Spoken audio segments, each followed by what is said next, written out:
In this video, I'm going to explain 5 new rules happening for 401ks and IRAs in 2025. If you are looking to reach financial freedom and retire comfortably, then you need to be familiar with these changes, whether you're in your 20s, your 30s, or even your 50s and above. By the way, my name is Brian. I'm a former investment banker with a Master of Science in Finance, and my goal is to help you build your net worth and invest with confidence. So let's dive in, and the first change you need to know about are the contribution limits to 401ks. In 2025, the limit is increasing from $23,000 per year to $23,500 per year. This also means that if you're planning to max out your 401k for 2025, then you'll need to set your monthly contributions to $1,958.33 per month, or if you're contributing every 2 weeks like I am, then the number would be $979.17 every 2 weeks. And if you're between the ages of 50 and 59 or older than 64, then you can contribute an extra catch-up contribution of $7,500,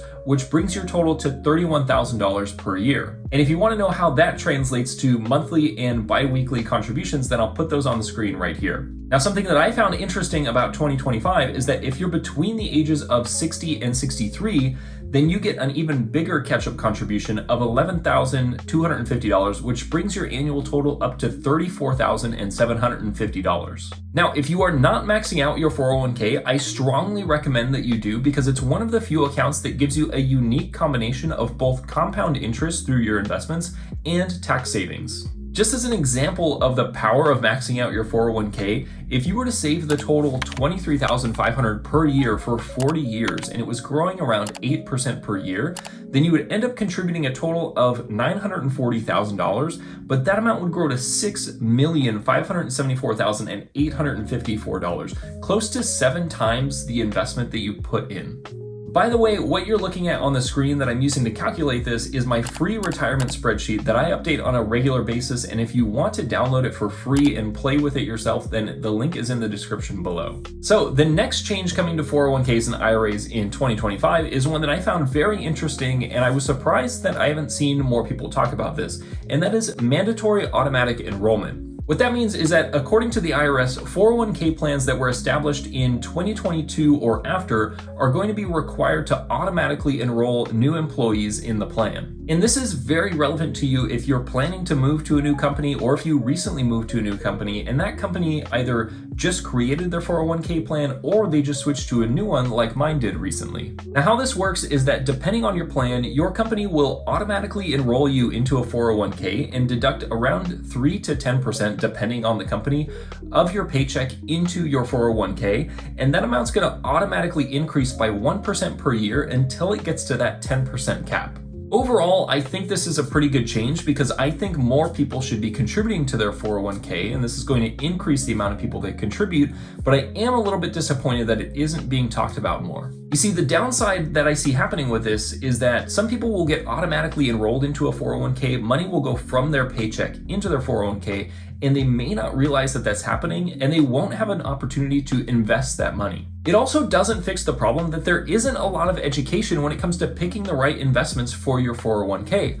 A lot of 401k plans don't have a lot of investment options, and they can often have misleading or even confusing names about what is in these products. So to help address this, I decided I would make a video going through the exact process that I use as someone who's been investing for over a decade and has multiple degrees in finance, and I've used this strategy to pick the best investments for my 401k, and I want to share that with you so that you can do the same for yourself.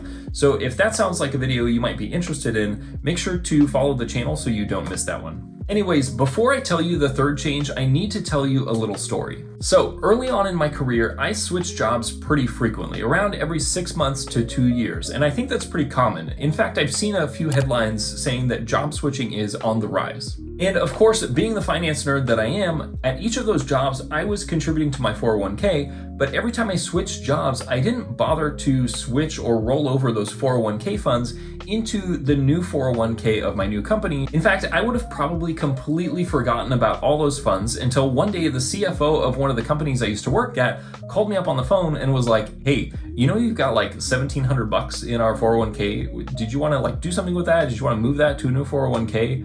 And I was like, yeah, of course. And then I realized that there are probably like 3 or 4 other 401k accounts. And so after 6 months of looking online and researching and filling out a bunch of paperwork and calling different 401k providers and previous employers, I was finally able to consolidate all these 401ks into my personal IRA account. And by the way, I would love to know that I'm not the only one running into this. So if you've run into a similar experience, or if you think you might have some 401k accounts floating around, let me know down in the comments. But the reason I'm telling you all this is because this process should get a lot easier with the implementation of the retirement account database. And this is a change that's coming in 2025 that I'm really excited about, where supposedly you should be able to enter in your personal information and the system will tell you if you have any 401ks out there that are unclaimed, where your cash is just sitting somewhere else and waiting for you to roll it over to your current 401k or your personal IRA.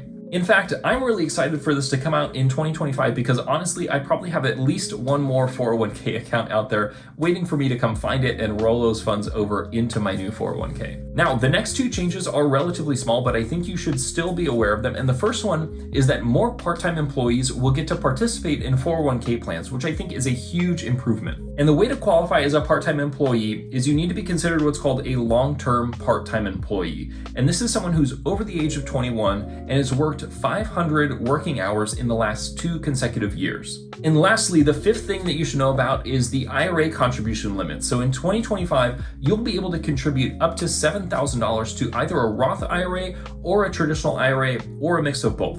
And if you're curious as to which one you should be contributing to, whether a Roth IRA or a traditional IRA will help you build more wealth in the long term, then you should check out this video where I compare both of them in great detail.